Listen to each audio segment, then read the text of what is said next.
Saat itu Aning mulut Tilva dan langsung leher Tilva hingga kepala serta badan pun disalurkan.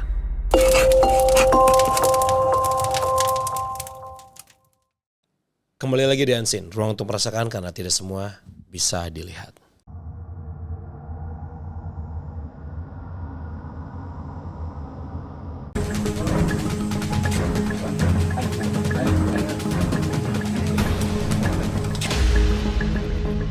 Seorang bocah umur 8 tahun di Kabupaten Bolaang, Mongondo Timur, Sulawesi Utara menjadi korban pembunuhan tantenya sendiri. Korban ditemukan dalam kondisi mengenaskan. Berusia 8 tahun di lokasi lahan perkebunan milik warga. Lepas kita bahas dek mau kita jadi senada di belakang antara dua kemas sudah dapat potong sekam. Wah, bapak tuh banyak. Ini masih situ masih lama itu. Total ada 50 adegan yang diperankan tersangka Arnita Mamonto. Hukuman mati dia. Hukuman mati, Mak? Hukuman matinya kata keluar. Nana, bikin bagaimana Pak dia? Ada si palaka Pak, ada iris di leher.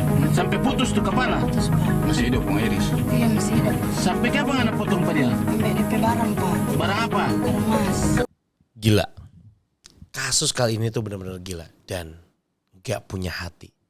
Bisa-bisanya ada seorang tante yang tega menghabisi keponakannya yang masih kecil hanya karena sebuah harta. Ya, di Unseen kali ini gue akan bahas satu kasus yang belum lama ini viral, yaitu kasus bocah dari Boltim bernama Tilva Azahra. Gimana kasusnya? Check this out.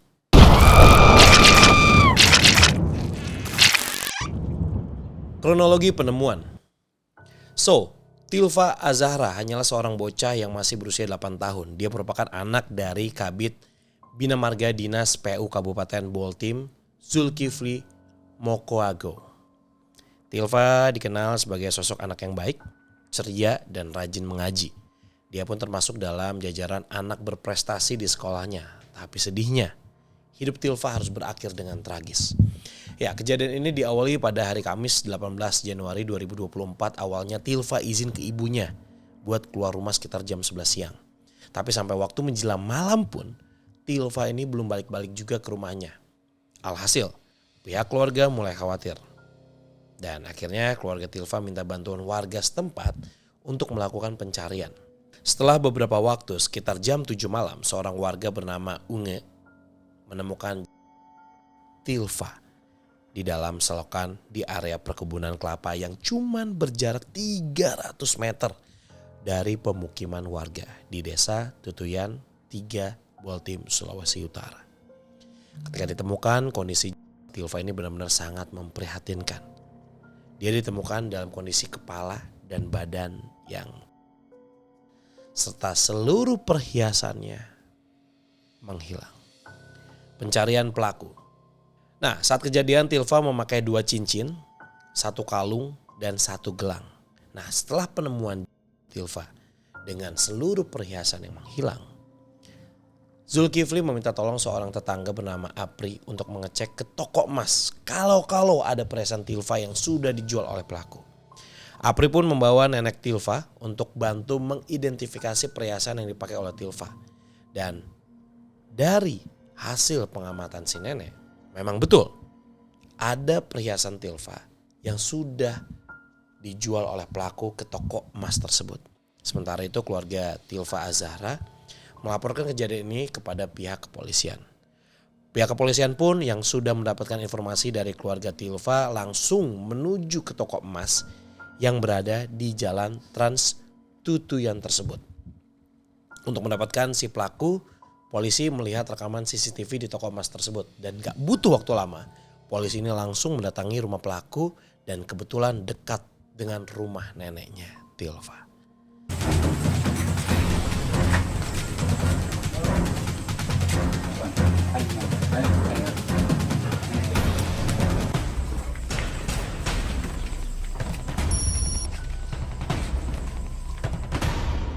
Pelaku yang bernama Arnita Mamonto alias Aning yang berusia 19 tahun saat itu juga langsung ditangkap oleh polisi.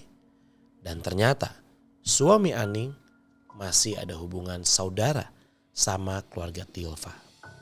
Alhasil Aning adalah tantenya Tilva dan Tilva adalah keponakan Aning.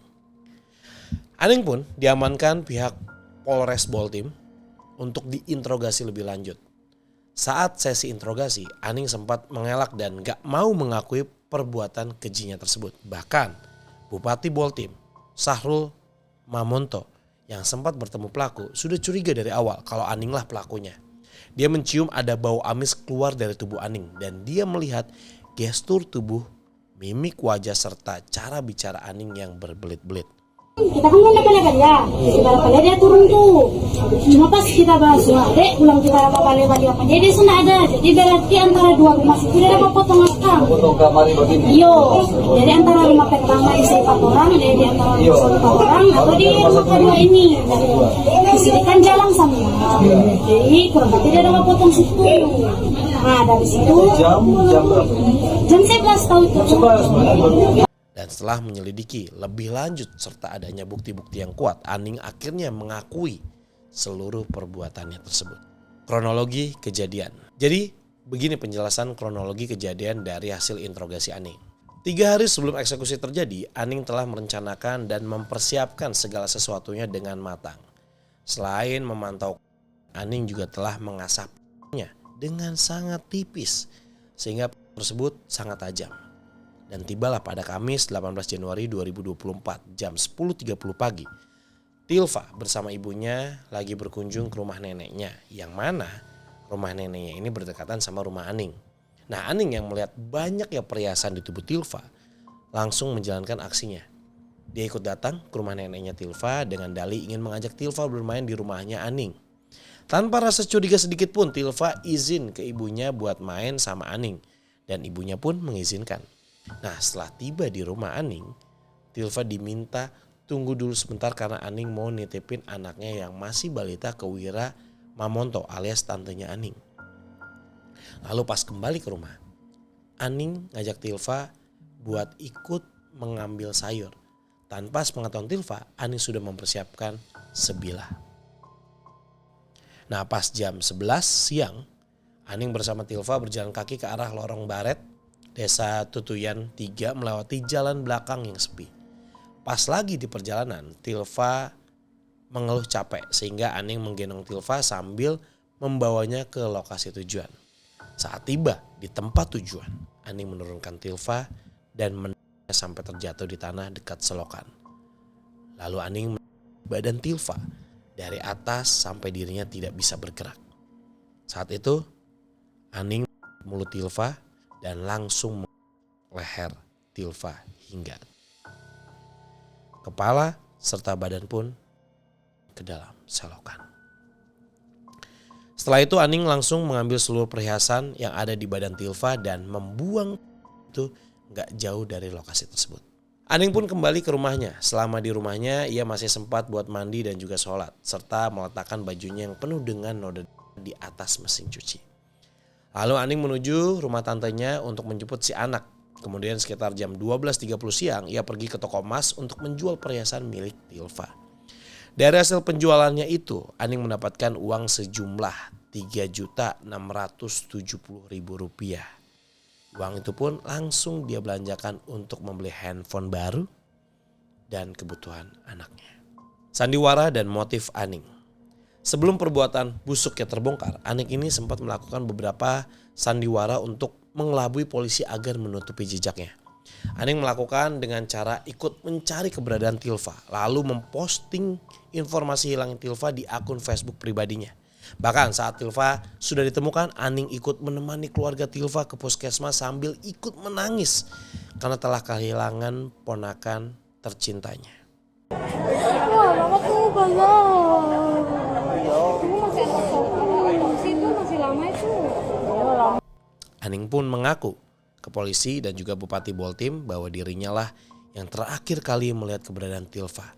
Tapi ketika diminta keterangan, jawabannya malah bertele-tele. Dan ternyata semua itu adalah sandiwara semata. Oke, kalau ngomongin soal motif udah ketara banget ya, nggak lain dan nggak bukan karena kebutuhan ekonomi. Aning dikenal sebagai wanita yang memiliki gaya hidup hedon. Jadi pas lihat emas segitu banyak di badan Tilva, dia jadi gelap mata. Akhirnya Aning ditetapkan sebagai tersangka dengan ancaman hukuman mati atau minimal 12 tahun penjara. Dan dia pun mengaku hilaf dan menyesal atas perbuatannya tersebut. Benar-benar gila sih ini. Oke, itu dia guys kasus yang sangat-sangat menyayat hati ini di tahun atau di awal tahun 2024. Semoga dari kasus ini ada pelajaran positif yang bisa kita ambil. Salah satunya, jangan gelap mata hanya untuk memenuhi kebutuhan hedon semata. Ya, tapi gimana menurut kalian tentang kasus ini? Coba tulis pendapat kalian di kolom komentar. Sampai jumpa lagi di episode berikutnya, tentunya hanya di Unseen.